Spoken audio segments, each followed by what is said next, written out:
अच्छा, फरवरी में हुई थी। तो जिस दिन कथा निश्चित हुई, अर्थात निश्चित जिस दिन आपके चित्त में कथा सुनने की इच्छा हुई, शुश्रूषी भी मतलब सुनने की इच्छा, अभी आपने वक्ता नहीं खोजा है, अभी आपने वक्ता निश्चित भी नहीं किया, कथा निश्चित भी नहीं की, जिस दिन कथा सुनने की इच्छा होती है उसी दिन भगवान आकर आपके हृदय में कैद हो जाते हैं। भगवान को लगता है अच्छा ये कथा सुनना चाहता है तो चलो इसके हृदय में। और जब हम कथा सुन लेते हैं या सुनते हैं तो वो परमात्मा जो हमारे हृदय में कैद है वो फिर नाचने लगता है। ये महामुनि वेदव्यास जी महाराज की ग्रंथ की ऐसी रचना है। ये है क्या?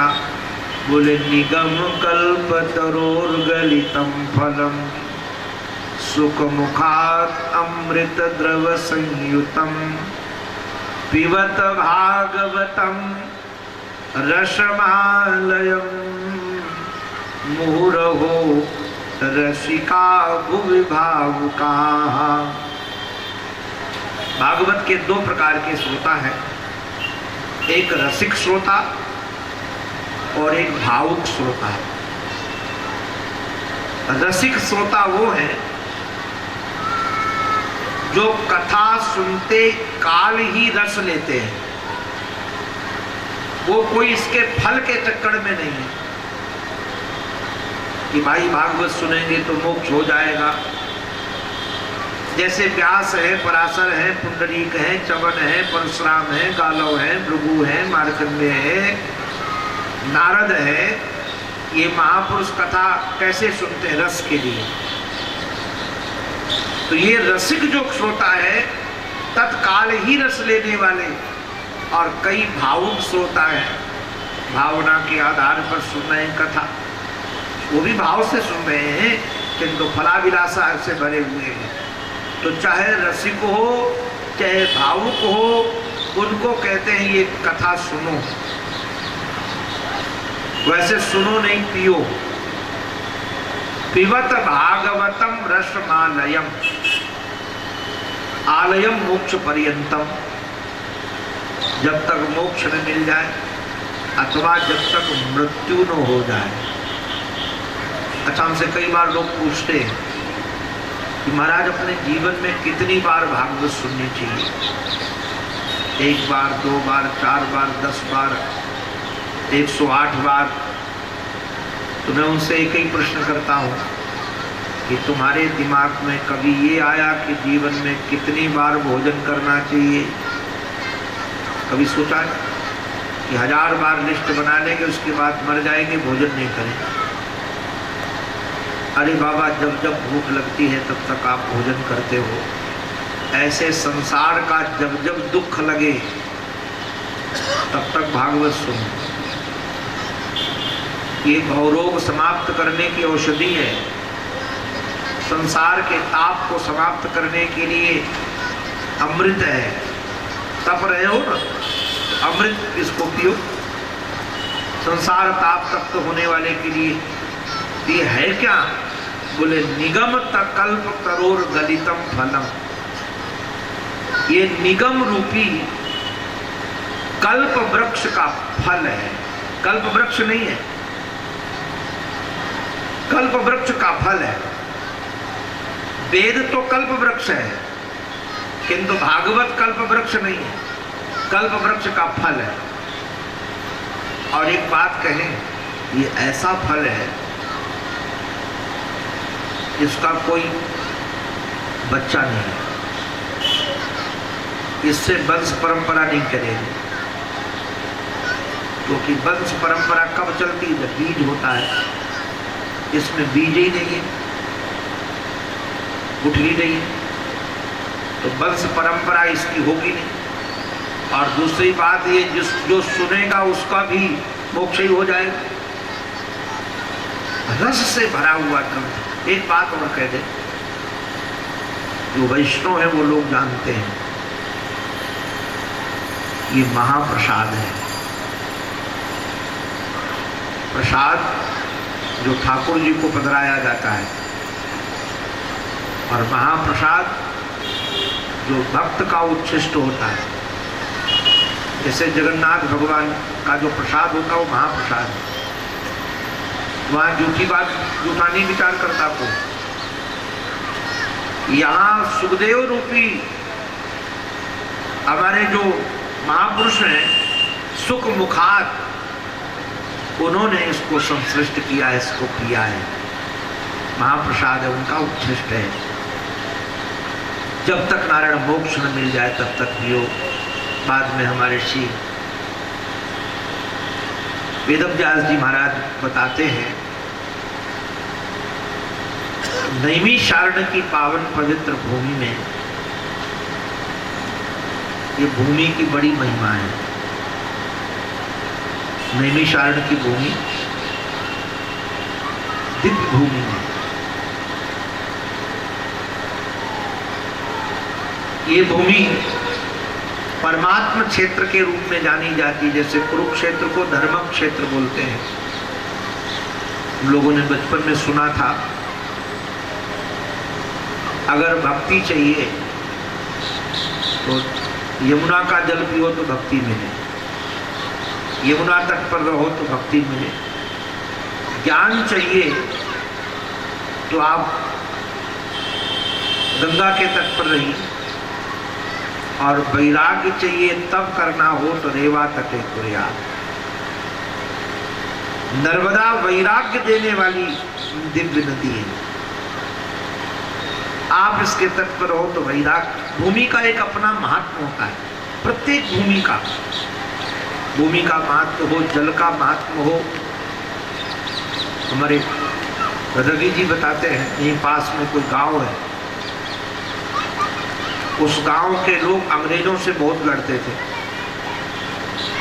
तो अंग्रेजों ने खोज किया कि डरते नहीं, लड़ते क्यों हैं बहुत। उस गांव का जो उस गांव में कुआं था, उस कुएं का पानी पीने वाला व्यक्ति किसी से डरता नहीं था, मृत्यु से नहीं डरता था। तो अंग्रेजों ने क्या किया कि कांच पिघला करके उस कुएं के स्रोत बंद किए, पिघाल के डाला कि पानी का स्रोत बंद हो जाए तो इनको मार सकेंगे नहीं, मार ही नहीं सकेंगे। आप जब यही पाटन के पास कोई गांव है, तो हमको रवि जी ने बताया, तो पानी का बड़ा महात्मा है, ऐसे भूमि का भी बहुत बड़ा महात्मा है। भूमि का इतना बड़ा महात्मा मैंने सुना है कि श्रवण कुमार अपने माता पिता को तीर्थ यात्रा करा गए। एक भूमि का नाम नहीं बताएंगे, नहीं तो वहां के भूमि वाले नाराज हो जाते हैं हमसे। उस भूमि में जब श्रवण कुमार माता पिता को लेकर पहुंचे, उनको दिमाग में एक बात आ गई, उनको लगा ये बुढ़ा बुढ़िया पता नहीं कब मरेंगे। जो माता पिता को कंधा लेकर लगाकर सब जगह तीर्थ यात्रा करा रहा है भगवत भाव से, उसको लगता है पता नहीं कब मरेंगे, और मैं तो जीवन भर इन्हीं को धोता रहूंगा, न जीवन में कभी सुख पाऊंगा, न कभी ब्याह होगा, न कभी बच्चे पैदा होंगे, न कभी सुख मिलेगा। हमको नहीं धोना है। पिताजी को कहा कि अब तुमको जहां दोनों को जाना हो जाओ, अब आज के बाद हम नहीं धोएंगे। पिताजी बड़े बुद्धिमान थे, शास्त्रज्ञ थे और भूगोल को जानते थे। उन्होंने पूछा, पुत्र हम कहाँ हैं अभी? बोले अमुक क्षेत्र में। बेटा तुमने मेरे ऊपर बड़ा उपकार किया, सब जगह यात्रा कराते तुम घूमते रहे, थोड़ा उपकार और कर दो, छोड़ दो हमें, मैं मानता हूँ, किंतु यहाँ से 5 किलो 10 किलोमीटर दूर जाके छोड़ो। जो महाराज उस भूमि से पार हुए तो रोने लगे। सोच बोले मेरे से अपराध हो गया, मुझे माफ कर दो, पता नहीं ऐसा भाव कहाँ से आ गया।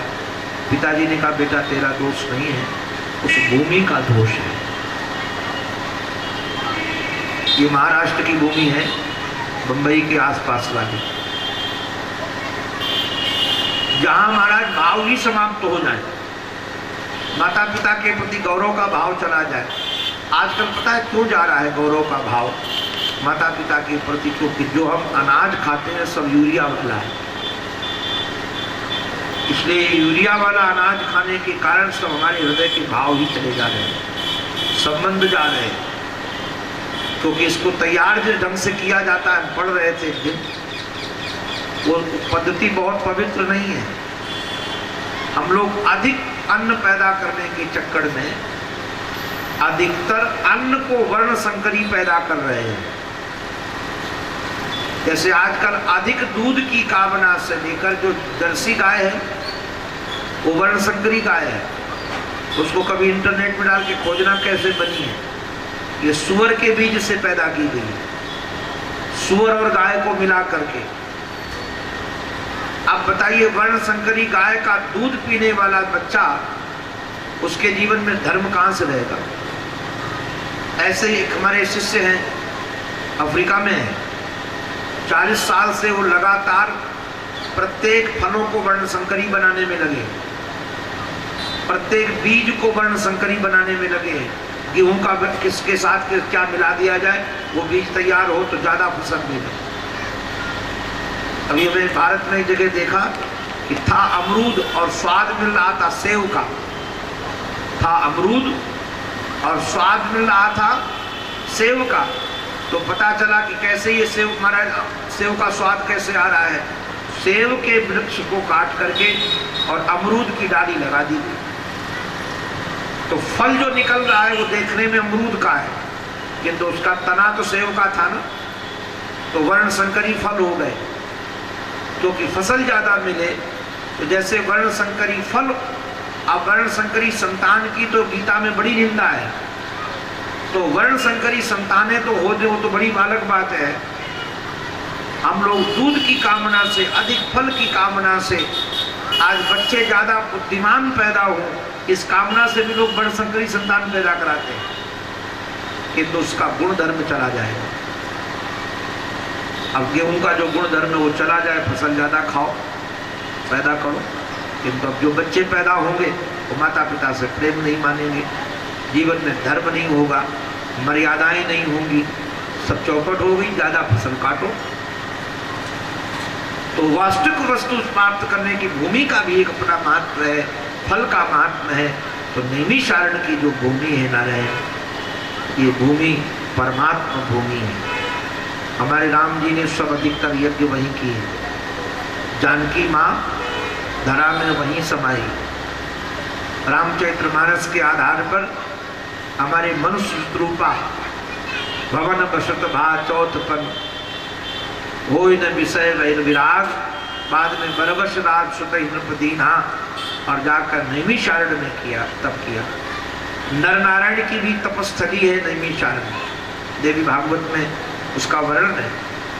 प्रहलाद जी महाराज नर नारायण से मिले, वहाँ प्रहलाद जी का युद्ध हुआ है नैमिषारण्य की भूमि में।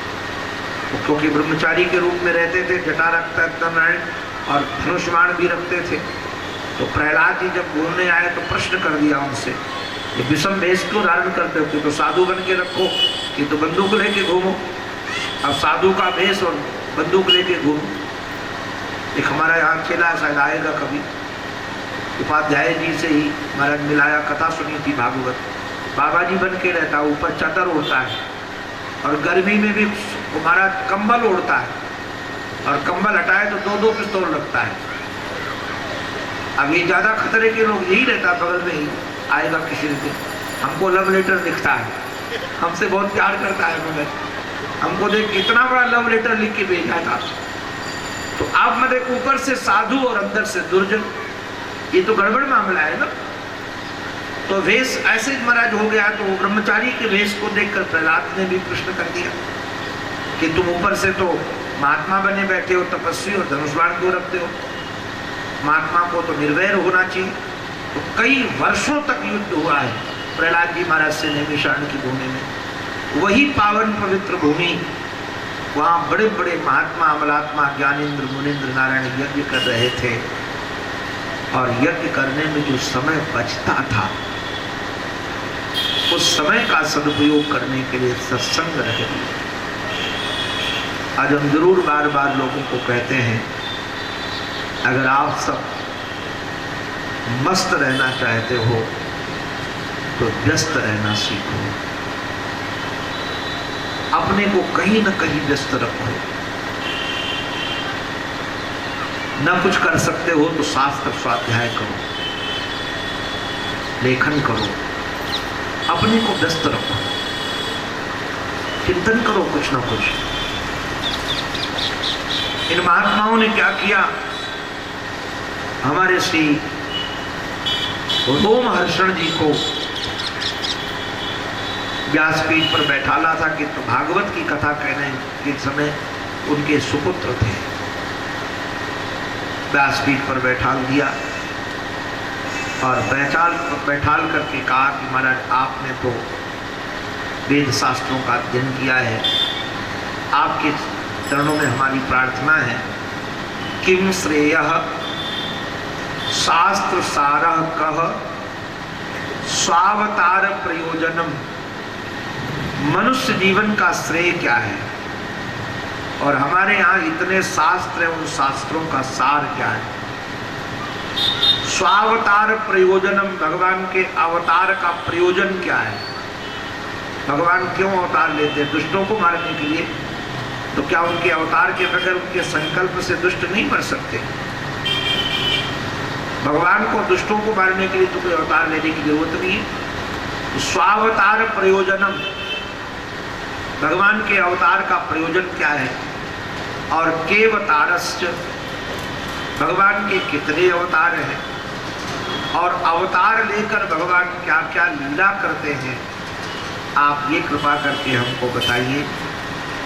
और धर्म कम शरणम गतः, जब भगवान अवतार लेकर लीला करके चले जाते हैं, ये धर्म किसकी शरण में जाता है, आप कृपा करके बताइए। हमारे श्री सूत जी महाराज ने भाव से अपने गुरुदेव की वंदना की है। यम प्रव्रजन्तमनुपेतमपेत कृत्यम द्वैपायनो विरह कातर आजुहाव, पुत्रेति तन्मयतया तरवोभिनेदुस् तम सर्वभूत हृदयम मुनिमानतोष्मि। कथाएं तो बड़ी अलग अलग पुराणों में हैं। महारामायण में तो ऐसा रसीला वर्णन है। महारामायण माने योग वाशिष्ठ, योग वाशिष्ठ को महारामायण कहते हैं।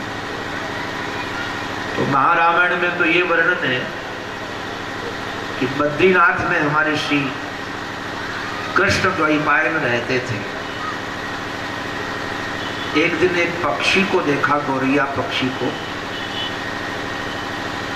वो अपने बच्चों को महाराज बड़े प्रेम से दाना खिला रहे थे और बच्चा भी अपनी माँ की चोंच से चोंच लगा करके खा रहा था। उन माँ और बच्चों के प्रेम को जब देखा तो उनके चित्त में भी पुत्र प्राप्ति की अभिलाषा हो गई। एक पुत्रेष्णा जग गई और जब पुत्रेष्णा जगी तो हजारों वर्ष तक पुत्र प्राप्ति के लिए तपस्या की। और तपस्या जब कर रहे थे तो देवता घबरा गए और देवता जब घबरा गए तो इनकी तपस्या छूटी। तो इन्होंने कहा कि हम यज्ञ करते हैं और यज्ञ के लिए इन्होंने लकड़ी इकट्ठी की और इकट्ठी करके मंथन कर रहे थे, अरणी मंथन। तब तक महाराज एक अप्सरा आ गई और इनको देख करके कृष्ण द्वैपायन के तेज से भयभीत हो गई। सोची कि मैं तो जल जाऊंगी। वो अप्सरा सुखी बन करके भागी। तो अप्सरा को देख करके इनके चित्त में काम जगा, उससे तेज का बहिर्गत होना हुआ और उस तेज से जो बालक उत्पन्न हुआ, क्योंकि सुखी बनकर वो भागी, उसी का नाम सुखदेव हुआ। ये महारामायण संयोग से ये परिव्राजक बन गए। पिता वैराग्यशाली थे ही। यम प्रव्रजंतम अनुपेतम अपेतम कृत्यम, संस्कार शून्य बालक घर से बाहर जाने लगा तो पिताजी को लगा कि संस्कार संपन्न होकर जाए, क्योंकि संस्कार व्यक्ति को संस्कारवान व्यक्ति को संस्कारों की बड़ी कीमत। तो मानो संस्कार आदि करने के लिए पीछे दौड़ पड़े, विरह कातर होकर के आज भाव पुकार रहे थे, पुत्र पुत्र कह करके। वो तो नहीं बोले, किंतु तरवा वृक्षाः अभिनेदु उत्तरम ददु, वृक्षों ने बोल करके बताया पुत्र पुत्र पुत्र। मानो इनको लगा कि सचमुच में वृक्ष के अंदर बैठकर सर्वभूत हृदय बोल रहा है, इसलिए सर्वभूत हृदय परमात्मा को जो मुनि रूप में है हम वंदन करते हैं। बाद में अकारण करुणा करने वाले गुरुदेव का भी दर्शन किया इन्होंने। यस्वानुभाव अखिल श्रुतिसारमेकम, अध्यात्म दीप, जिन्होंने अध्यात्म दीप जलाया। क्यों जलाया? संसारिणाम करुणया, भागवत का अवतरण नारायण करुणा के कारण हुआ है। ऐसे जो करुणा से भरे हुए वेदव्यास जी महाराज के सुपुत्र हैं, सोनू हैं, उनको मैं वंदन करता हूँ और सरस्वती माँ की वंदना की जय जय की ध्वनि करके महाराज कृष्ण और कृष्ण द्वैपायन दोनों को वंदन करते हुए इन्होंने ये दिव्य ग्रंथ की चर्चा प्रारंभ की है। अब इसकी चर्चा नारायण हम कल करेंगे। कल की कथाएं बहुत रसीली हैं। कल मैं प्रयास करूंगा कि चतुश्लोकी तक भागवत तक पहुंच जाएं, क्योंकि आज कथा भी लेट से प्रारंभ हुई। कल टाइम का आप लोग ध्यान रखना। आज तो पहला दिन इसलिए मैं छोड़ रहा हूँ। अगर 2 माने 3 होगा तो 6 माने फिर 7 होगा, तो क्या हम समझेंगे कि आप लोग यही गणित समझते हो। 2 माने 2 होगा तो फिर 6 माने 6 होगा। अगर 2 माने 3 हुआ तो फिर समझ जाना 6 माने 7 होने वाला है ही। आज पहला दिन है इसलिए हम छोड़ रहे हैं, इसलिए समय से छोड़ रहे हैं। कल हम लोग आकर के 2 बजे से लेकर के हमारे श्री राधिका स्वामी जी पहले आ जाएंगे, भजन का रस मिलेगा आपको।